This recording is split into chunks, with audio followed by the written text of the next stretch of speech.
Welcome to the Magic on the Inside podcast by the Sisters Enchanted, where we chat magic, hot topics, personal development, and good old-fashioned life. Brew up something delicious and sit with us for a spell.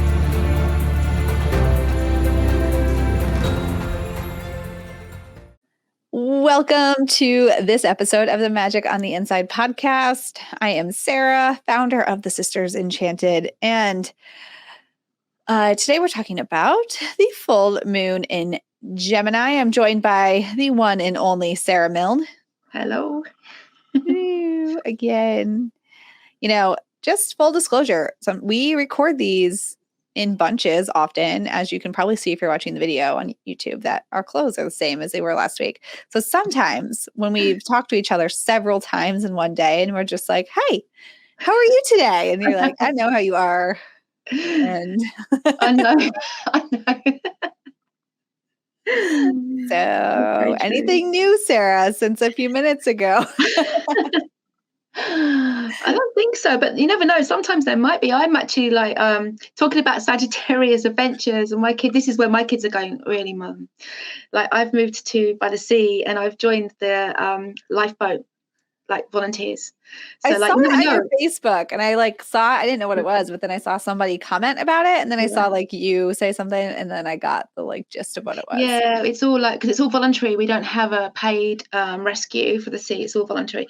I mean, I'm shore crew. I'm not in the sea in a minute, but so that's the one they were like, of all the things that you could have done, you know.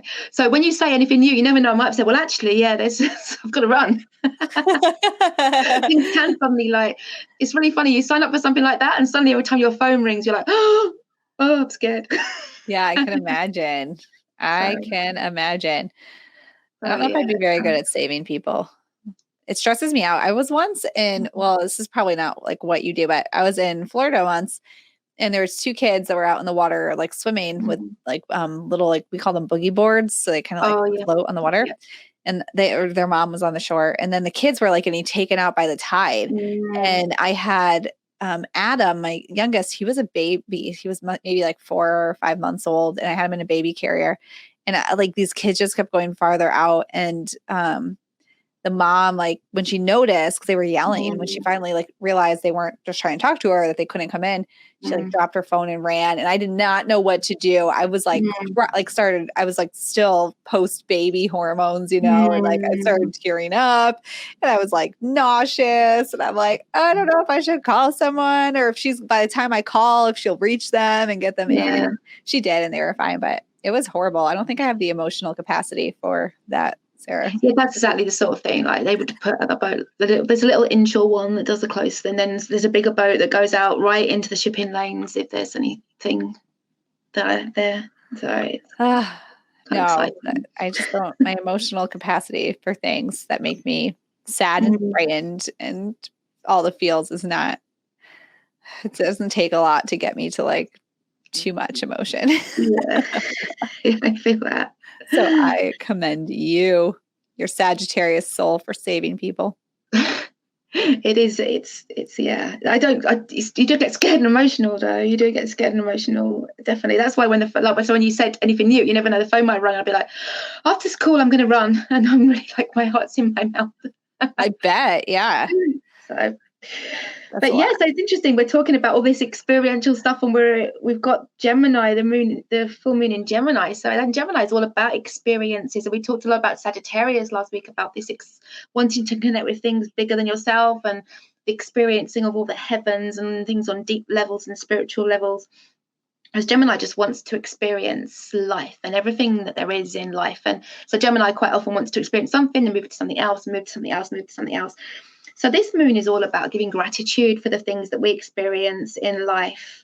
And because this is the last full moon of the year, it's a good moon to look back on everything we've experienced in life and give thanks to all of that. And then if there's anything that perhaps we want to experience in the life, in physical world, and that we didn't, then maybe it's a good time to let go of anything that is holding you back from it. If there's anything that you I wish I had done that, so why didn't I do that? For example, if I had have said, I wish I'd joined the lifeboat, and it'd be so why didn't you? Because I'm a bit scared, which I am. Then it would have been well, how can you get over that fear, if that's what you really want to do and that's what you really want to experience in this life, then how can you let go of those fears? So it's a really good moon for that, for sure. I love how you've just jumped into life, like without fear this last month. You're swimming in the ocean, like when it's cold out, at all hours of the day, saving lives. All year round. I mean, on the Beaver full moon, some people were going in completely, like in this freezing cold sea, completely without anything, swimming costumes on at all. Like, I just went on my little strappy cozy in the really cold sea. But yeah, that Gemini experience, wanting to experience all these things, like Gemini would be like, is this sea really cold? Do you think it's cold? Do you think it's cold? How cold are we going to go? Are we going to keep going until it's really cold? Like, how cold's cold? That's kind of is that Gemini kind of energy, for sure. That's so interesting. My Gemini is in my 12th house, but I think it's intercepted into my first. Like, I think no, that doesn't work right that way, because it's the first starts with your ascendant. So yeah. I don't know. Anyway, it's in my 12th and my Chiron is in there. So I feel like my Gemini is, I don't know. That's very interesting. Chiron and Gemini. So when we were talking in the last episode about how this eclipse season has been impacting you, it's been your Sagittarius and your Chiron, your Sagittarius dominance in your chart and your Chiron. Yeah. So that's kind of like, that's very interesting. That is interesting on how they been a year, Sarah. It's been a year. Yes, how it's been a year, for sure.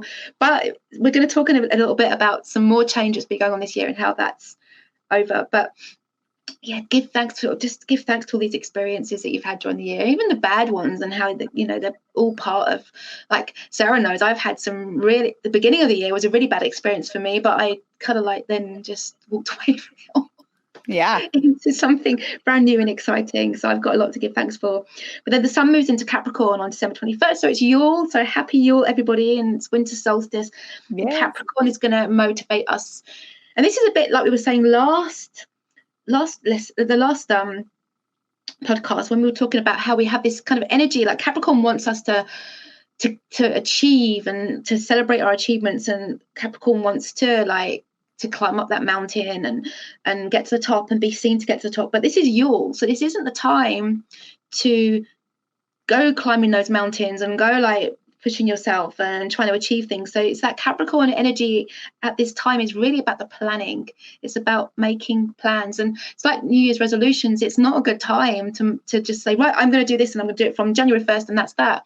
This is all about making plans. So we talked last session about sitting with that deep potential. This is Yule. Sit with that potential, sit with all those things that you could do, and then let this Capricorn energy help you to make plans, plant seeds, and to look at that, the mountain goat's going to go up that mountain, but first of all it's going to really take a good look and see which way is the safest way, where it's going to be where there's ledges to pause, where there's grass on the way up to fuel. So kind of look at your mountain and make plans. I love that. Yeah. And that's what we talk about in the new Yule, the soul-led Yule program we have out too. It's all about intention setting for this time of year, and then also celebrating, because this is a celebratory, we're reflecting on everything that's come and gone, past, and getting ready to set those intentions. Absolutely. And it is going to be a really joyous Yule because the sun is sextile with Jupiter over Yule. That means that sextile is where two planets have their energy flowing really nicely and they're just harmonious and joyous together. So we've got, and Jupiter, it blows everything up. So Jupiter's blowing up our sun, our sense of ourselves, and it's a very short aspect. It's only between December 18th and 21st, but it just makes us feel really optimistic and happy, and it makes us feel like thriving and developing our creativity. So this is a Yule. If you want to do some creativity when you've got some downtime in Yule, then do that. We also have the moon in Leo over Yule. So that's kind of like Leo is that. So our underlying, the moon brings our underlying intuitive, emotional feeling. And Leo is that child that just wants to have fun and lie in the sun and be joyous. So this is I feel like we've had, I don't know, we certainly have had this time last year in the UK, we couldn't meet friends, we couldn't celebrate Yule. This is the aspects are all there for us to have a really good Yule, feeling optimistic, feeling full of fun and full of joy. Nice. I love it. That feels lovely for Yule. Yes, the absolutely. return of the sun. Yeah. So are you ready for this one then? Yeah, I was just reading my notes and it does not seem like... It's the end though. So this has been a really interesting year. There's been a Saturn-Uranus square, which, we talked about squares where we have these two planets in that boxing ring, kind of like squaring up and jarring with each other, and kind of like, imagine those boxes, they kind of, sometimes they're in a sort of headlock and they're kind of moving together and then they're jarring each other apart again. And so that's kind of what happens when we have this square. We have this kind of like together, apart, pushing each other, shoving each other. So this doesn't happen every year either, and we had it happening several times during this year because of retrogrades. We've been in this orb of Saturn-Uranus square all year, and we've kind of had these kind of, it's been direct and then it's gone away a bit and it's been back again, and we are having the last of these kind of like direct squares coming up. It was direct square in February, and it's now direct square on December 16th, where it will stay to the rest of the year. So again, it's this cycle of change. This is called the bone breaker, this aspect. That's because what I was seeing, and that doesn't sound good. Uranus comes, and Uranus like makes sudden change, and Saturn is structure. So Uranus will break down structures that are in our life, and then once they've been broken, then Saturn will form them into new structures.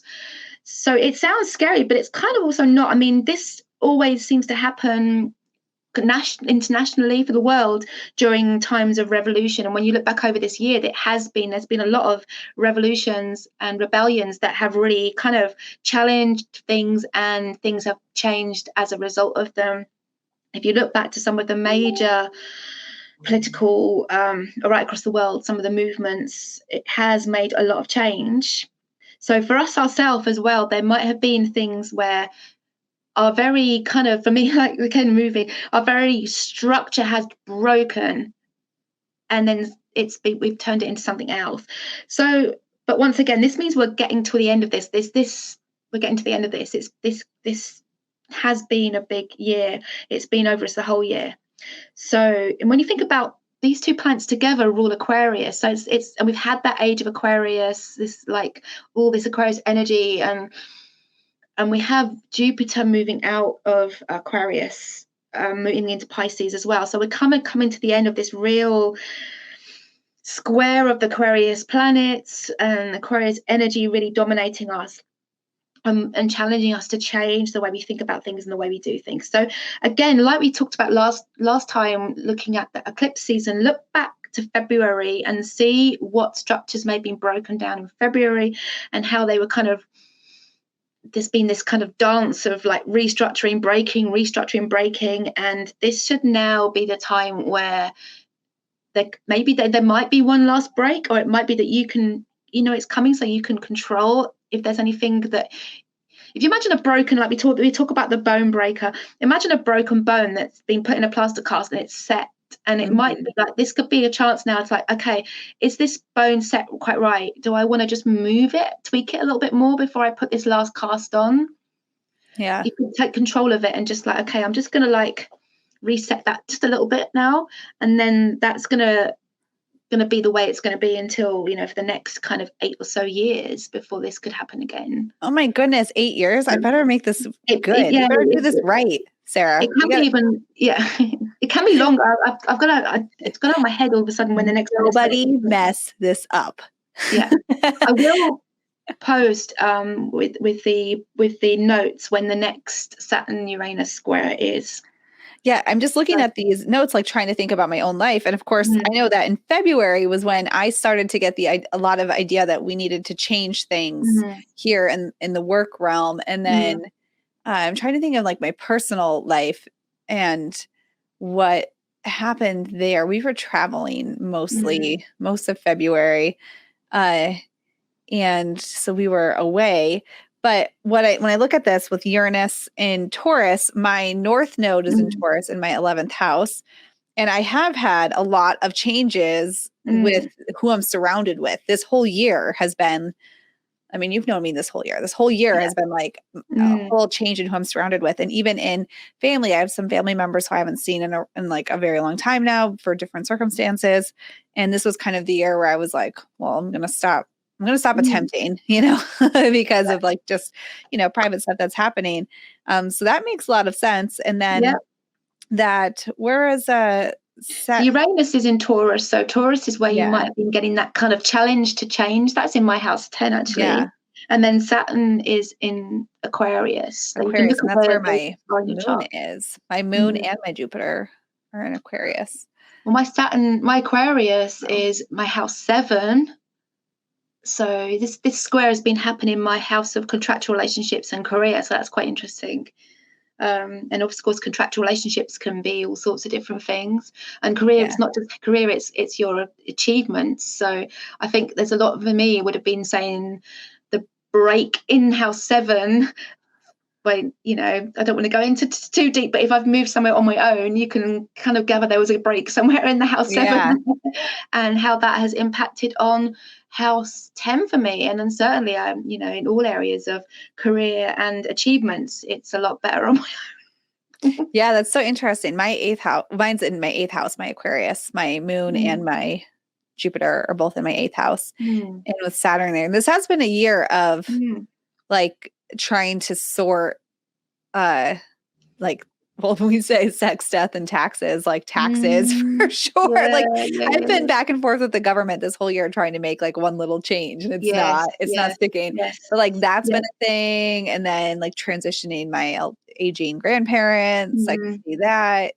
So I can see, and then like just like other just personal stuff. But I can see all that happening for sure. And with all of that going on, and then also being like very like breaking down relationships where they're just not, I've been pretty ruthless this year of being like, well, this is a good fit or it's not, I've been in my life. So anyway, I'm just, this is what we do in our new Yule program that we have. One of if you take there's 2 options. There's an option that's just about, I say just about, but it's like, it's very comprehensive. It's all about Yule and celebrating and setting intentions. So it's got that intention setting piece plus like magic and working with different Yule elements. And it's very creative and fun, but there is a live component. If you want that option, it's a separate option. And Sarah, one of the live components is that Sarah goes through it with a group. And of course, there's a replay going over the astrology for 2022, where you really will have the opportunity to look at like what's going to be happening in these moments and what that means for you, applying it yourself, like where that's going to impact you so you can help we can help you set better intentions. Absolutely. And it really helps. I mean, like the big changes I've made in my life this year, it's really helped me, like knowing the astrology and knowing how it's been affecting me and like, okay, this is meant to happen. It helps you like, shall I just like walk out on this situation at home and move somewhere on my own? Well, actually, if I look at this and I see that that's in my, this like bone breaker is like affecting my 7th house. Actually, that makes sense that this would be, and this is the right thing to do astrologically as well. It gives you that extra kind of like way of planning and making sense of what's going on as well, for sure, and helping you to make decisions with it. So it's good to know ahead of time what the big things that are coming up for the year ahead, for sure. Yeah. So I see we have one more thing here. Yeah, so we're moving into the next year. So this is a little start of what's going to be coming into next year, because of course we're talking up to this Capricorn new moon on January 2nd, which is just edging into the new year.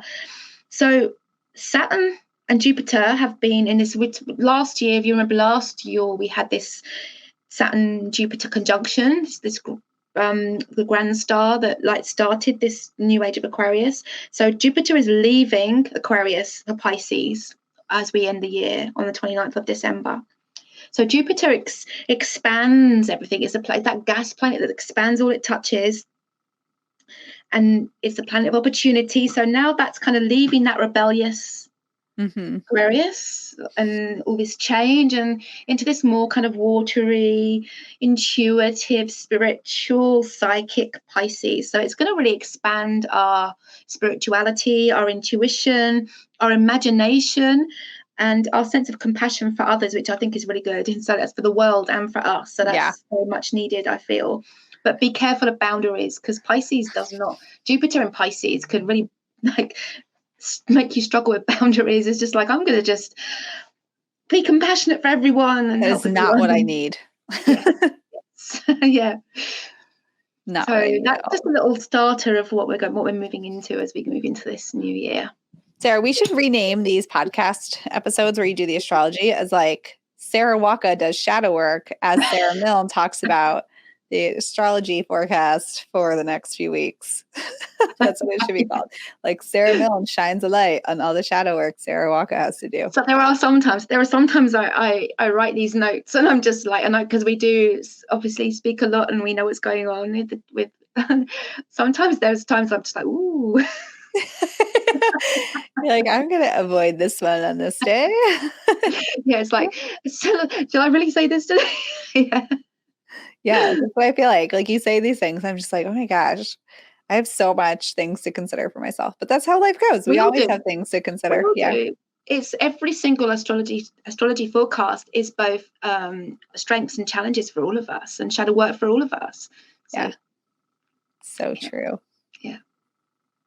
All right. Well, Sarah and I invite you all to join us for the Yule program. You can still sign up. The live, as of the time that this hits the airwaves. Is that what we say then? The interweb waves. You will still have time to join us for the live program. The little gift we're going to send you in the mail might be delayed, though, if you're signing up right at the last minute right now. But you can still join for the live planning. And then we will get your gift out if you do the live planning portion. There's also the option to just take the DIY class, which is totally cool and amazing. And, sign up for that if that's your jam. So Sarah, this is the last astro forecast of the year. And it's so amazing. We should go back and count how many minutes of astrocasts we did. We should not do that, but I mean, that'd be kind of cool to figure out. And I don't know, in January, I know that our regular non-astrology related podcasts are going to be on. We're going to replay some of our most popular episodes in January as we work on cleaning up the podcast and hitting you all in February with some cool, amazing new things and just getting better and better for all of you listeners. So I'm not sure what we're going to do for the Astrocast in January, but we'll be sure to figure it out and let you know. And thank you, Sarah, for sharing all this with us as always. All right. Well, for everybody else, be sure to check the notes for that class. If you're a last minute person, grab it up. Some great activities for Yule. And then if you join us for the live planning portion, we'd love to have you coming up in just a few days from now. All right. Well, until next time, we hope that you have an enchanted rest of your day ahead.